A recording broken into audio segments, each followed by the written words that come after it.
And now looking back at your life, Joel, is there anything, you wish you had done a little differently? Hmm. I don't spend much time, generally speaking, in a regretful place, thinking about things I wish I would have done differently. Of course, I'm sure there's many. But I think, part of my work in coaching is often about what do you want to do next, But as I look back, I think, whether it was in school or whether, in a work environment, I think if I were to talk to an earlier version of myself, I think I would probably deliver the message or the idea of like, just start, like just go and do it.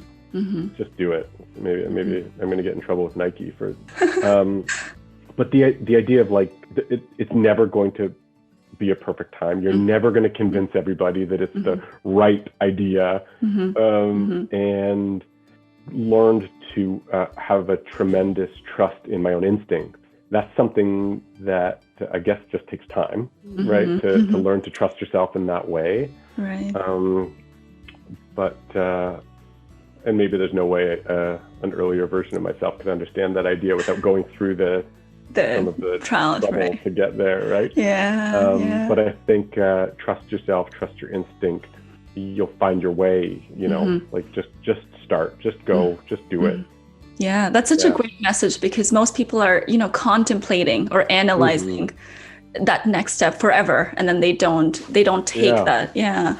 But it's like, take that step, whether it takes you forward or it takes you back, you're going to learn something from there. Yes, absolutely. And, I mentioned the idea of a growth mindset versus a fixed mindset earlier.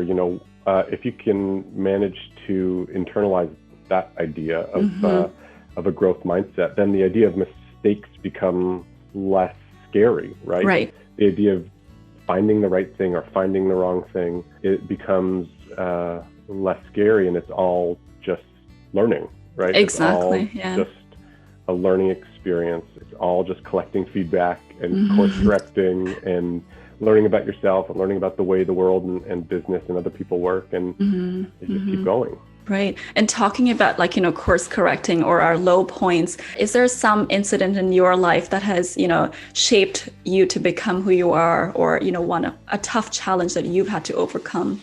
I feel pretty lucky in that, I've not, I don't think, suffered a great deal, any sort of catastrophic events professionally or personally, thankfully. Life's not without challenges, of course, but something that I think was incredibly formative for me.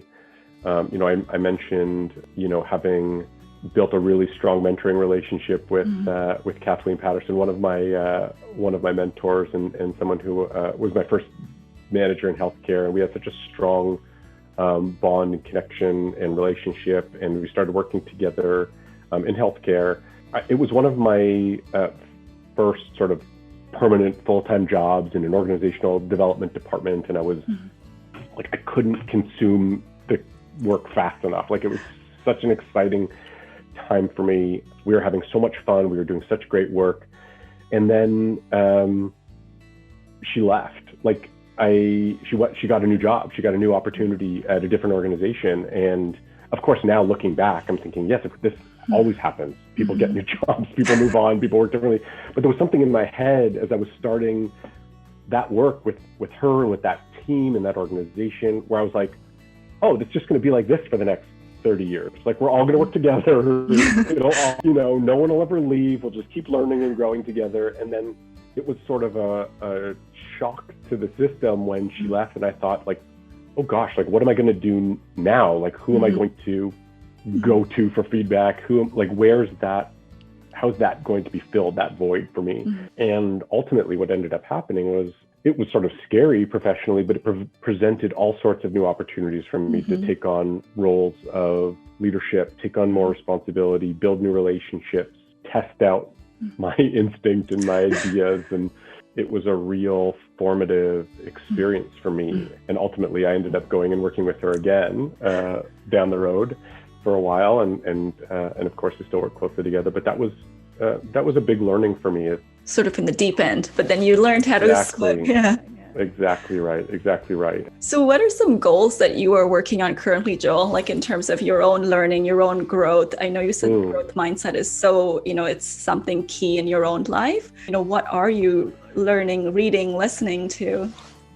I've let go of a really specific idea of, the job I want next, or that sort of thing. I think we're in an incredibly dynamic time in the healthcare sector right now. Things are changing, organizations are evolving, the system is evolving, and I feel in some ways sort of along for the ride and committed to my organization and my colleagues and also I'm not sure I've got a really clear sense of what's next. That said, I've got a lot of ideas of the things that I'd like to be doing.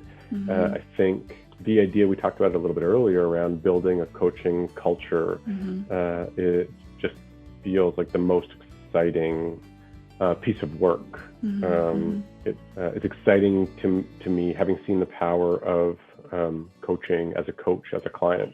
The idea that we can bring some of this discipline and this experience to a large group of people so that it spreads more than just, sort of a one-to-one kind of way, that we can find a way to infuse the ideas and the discipline of coaching throughout an organization so that it is the way that we do things, so that leaders know that that's how we lead around here, and people know this is how the organization works.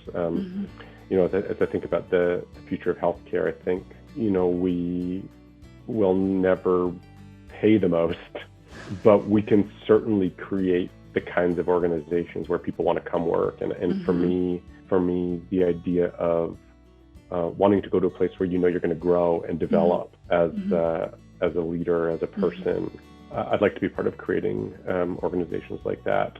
And then I think the other part is we talked also about diversity, inclusion, anti-racism. I think I've got a lot of learning and growing to do in that area. I am trying to read and educate myself. I think that's another sort of part of my growth over the next little while. And what advice do you have for ambitious leaders who are looking to grow and aspire to be in your shoes one day? I think be open to opportunities, be open to possibilities. I think something that I learned from my colleague David Barnes, who I mentioned his name earlier. I don't think he's ever said no to a meeting or to an invitation to talk for a conversation.